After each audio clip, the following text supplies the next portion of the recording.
నమస్కారం, welcome to వంటింటికి దారేది. ఇప్పుడు మనం తెలుసుకుంటున్న రెసిపీ సూజీ పొటాటో బ్రేక్ఫాస్ట్. ఎంతో టేస్టీగా ఉండే ఈ బ్రేక్ఫాస్ట్ రెసిపీ తయారీ విధానాన్ని ఇప్పుడు తెలుసుకుందాం. ముందుగా మిక్సీ జార్లో కట్ చేసుకున్న బంగాళాదుంప ముక్కల్ని వేసుకోవాలి. ఇందులో 2 పచ్చిమిరపకాయలు, కొద్దిగా అల్లం, అరకప్పు పెరుగుని వేసుకొని మెత్తని పేస్ట్లా పట్టుకోవాలి. దీన్ని ఒక బౌల్లోనికి వేసుకోవాలి.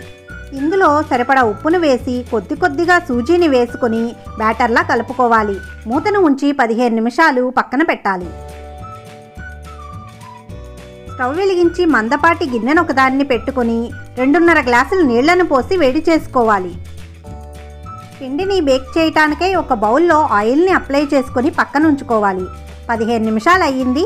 పిండి బాగా సెట్ అయింది. ఒకసారి తీసి బాగా కలుపుకొని 1 టేబుల్ స్పూన్ నూనెను వేసుకోవాలి. ఒకసారి బాగా కలిపి కొద్దిగా నీళ్లను పోసుకొని కన్సిస్టెన్సీ అడ్జస్ట్ చేసుకోవాలి. దీనిలో కొద్దిగా బేకింగ్ సోడాను వేసి కొద్దిగా నిమ్మరసం పిండుకోవాలి. దీన్ని బాగా కలుపుకొని ముందుగా ఆయిల్ రాసి పెట్టుకున్న బౌల్లో పోసేసుకోవాలి. ఒకసారి ఇలా ట్యాప్ చేసుకుంటే ఎయిర్ బబుల్స్ లేకుండా పోతాయి. దీన్ని ముందుగా మనం వేడి చేసుకున్న బౌల్లో స్టాండ్ను ఉంచి దానిపై పెట్టి 15 నిమిషాలు ఉడికించుకోవాలి. 15 నిమిషాల తర్వాత మూతను తీసి ఫోర్క్ని గుచ్చి చూస్తే క్లీన్గా వస్తే ఉడికినట్లే. స్టవ్ ఆపేసి దీన్ని పక్కకు తీసుకొని బాగా చల్లారనివ్వాలి. బాగా చల్లారిన దాన్ని ఎడ్జెస్ అంతా కూడా నైఫ్తో చూపించిన విధంగా లూజ్ చేసుకోవాలి.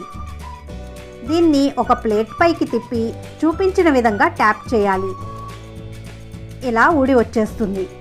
దీన్ని వెనకకు తిప్పుకొని చాకుతో మీకు నచ్చిన సైజులో స్టిక్స్ లాగా కట్ చేసుకోవాలి.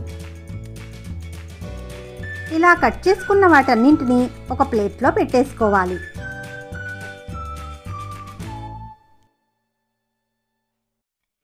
స్టవ్ వెలిగించి కళాయిని పెట్టుకొని 2 టేబుల్ స్పూన్ల నూనెను వేసుకోవాలి. ఇది కొద్దిగా వేడెక్కిన తర్వాత జీలకర్ర, ఆవాలు వేసుకొని కొద్దిగా కరివేపాకును కూడా వేసి ఫ్రై చేసుకోవాలి. ఇలా ఫ్రై అయిన దానిలో ముందుగా కట్ చేసి పెట్టుకున్న సూజీ స్టిక్స్ని వేసి 2 వైపులా తిప్పుతూ గోల్డెన్ బ్రౌన్ కలర్ వచ్చే వరకు ఫ్రై చేసుకోవాలి. ఇలా 2 వైపులా వేగిన వాటిని ఒక ప్లేట్లో పెట్టేసుకోవటమే. ఇంతేనండి, సూజీ పొటాటో స్టిక్స్ రెడీ అయిపోయాయి.